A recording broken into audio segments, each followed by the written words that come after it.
Hi అండి అందరికీ. మొన్న జరిగిన విజయసాయి రెడ్డి గారి సంఘటన అందరినీ ఆందోళన పరుస్తుంది. ఇన్స్టాగ్రామ్లో చాలా వీడియోస్ చూస్తున్నానండి. అందరూ వీడియోస్ పెడుతున్నారు.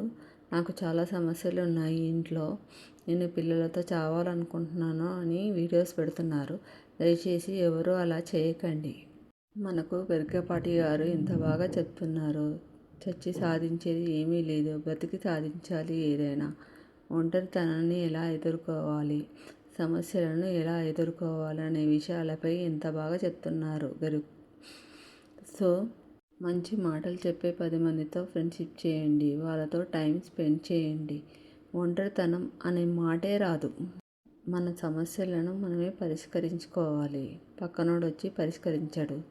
సో మన పిల్లల గురించి ఆలోచించి, వాళ్ళ ఫ్యూచర్ గురించి ఆలోచించి ఫైనాన్షియల్గా స్టేబుల్గా ఉండడానికి ప్రయత్నం చేయండి. ఏదో ఒక దాని మీద కాన్సన్ట్రేషన్ చేసి ఒంటరితనాన్ని తొలగించుకోండి.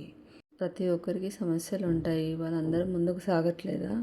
అలాగే మనం కూడా ముందుకు సాగుదాం. చివరికి విజయం మనదే అవుతుంది. పిల్లలను మంచిగా తీర్చిదిద్దండి. మీకు నచ్చిన ఏది అయితే ఇష్టమైద్దో దాని మీద కాన్సన్ట్రేషన్ చేయండి. అలా ముందుకు సాగండి, అన్నీ మర్చిపోతారు. 10 మందితో కలిసి తిరగండి. మంచి మనుషుల మధ్య తిరిగితే మంచి ఆలోచనలు వస్తాయి. ఒంటరితనం అనేది రాదు. ఇదే నేను చెప్పదలుచుకున్నాను. మెడిటేషన్ చేయండి, యోగా చేయండి. కుదరకపోతే గుళ్ళో వెళ్ళి కూర్చోండి సాయంత్రం వరకు. ఓపిక అనేది చాలా ఇంపార్టెంట్. మనం వెళ్ళే దారిలో చాలా ముళ్ళు ఉంటాయి. వాటిని దాటుకుంటూ వెళ్ళడమే జీవితము. సో మనము ఎదిగామంటే 10 మందికి చెప్పగలుగుతాము. అప్పుడు విజయం మనదే అవుతుంది. మీరే ఆలోచించుకోండి. పిల్లల భవిష్యత్తు గురించి ఆలోచించండి. విజయం మనదే. అర్థం చేసుకోండి, నిర్ణయాలు తీసుకోండి. మీకు చేతులెత్తి దండం పెట్టి చెప్తున్నాను, ఇలాంటి కఠిన నిర్ణయాలు తీసుకోకండి. పిల్లల గురించి ఆలోచించండి. మనం ఒంటరి వాళ్ళం కాదు, పిల్లలు ఉన్నారు కాబట్టి వాళ్ళ భవిష్యత్తు ఎలా ఉండాలి ఏంటి అనేది ఆలోచించి నిర్ణయాలు తీసుకోండి. అంతేకాని పెరికితనంగా చావడం అనేది పద్ధతి కాదు.